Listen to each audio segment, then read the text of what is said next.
Museums are the settings in which works of art are displayed, but many are themselves eye-catching crowd pullers. We discuss the phenomenon with art historian Nikolaus Bernau.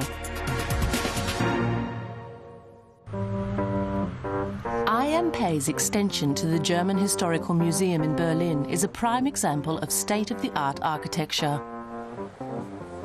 Nikolaus Bernau says the boom is set to continue. More and more imposing museums will attract increasing numbers of museum goers, looking for edification and instruction.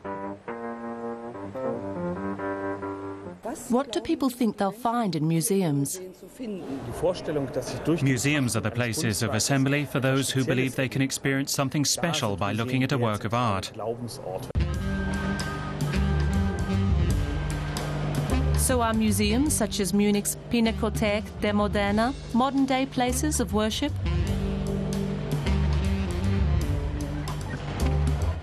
Many new museum buildings have that kind of aura.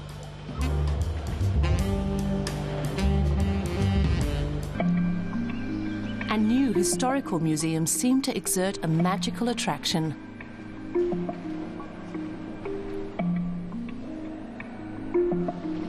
History to marvel at, appealing, entertaining and educational.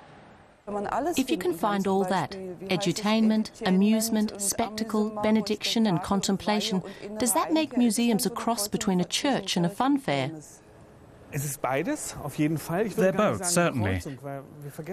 I wouldn't say they're a hybrid of the two, because we often forget that medieval cathedrals were places where people had fun.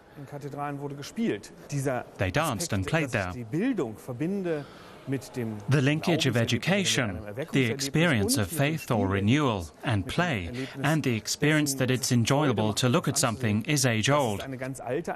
In that sense, museums have become the successors to great churches.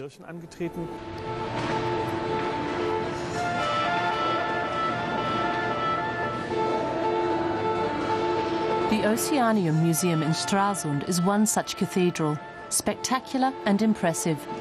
It has fabulous exhibits, but the architecture grabs your attention too. The Oceanium was designed by Bernisch and Partners. Or take the new building for the Brandhorst Art Collection in Munich, for example, designed by the architect duo Saalbruch and Hutton.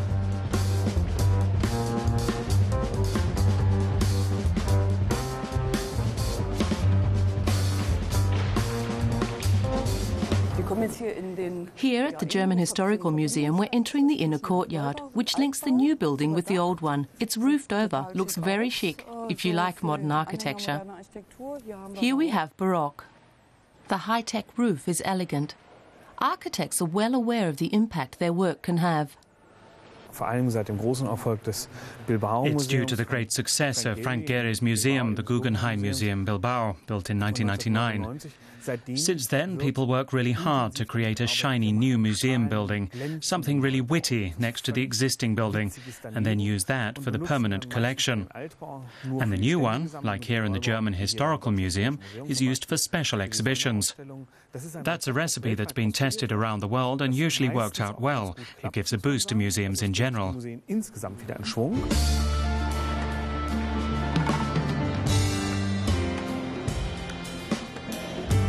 The brand new interior of the Freudenstein Palace in Saxony. Last year, the mineral collection of the Freiburg Mining Academy was moved here. The impression that settings might become more important than the collections they house isn't entirely false. Observers of the trend warn of an exaggerated cult of architecture. When you look at a hall like this, of course, it's a waste of space, but it's necessary. If you look around, you'll find that it attracts about 600,000 visitors a year. Less showy museums have it harder, especially if they're not centrally located. Berlin definitely has the best ethnographic museum in the world, but it's in a suburb in Dahlem, and no one goes out there because there's no fancy new architecture connected with it. Architecture has become a promotional element, without a doubt. People want to go where there's new architecture. Otherwise, you have to use other means. Often the architecture replaces the museum's collection as an attraction. This uninspiring building, at least, will soon be a thing of the past. Berlin's ethnographic museum, with its fantastic collections, will be moving to the city centre. And it's here that the new museum building will take shape. The next Cathedral of the Arts.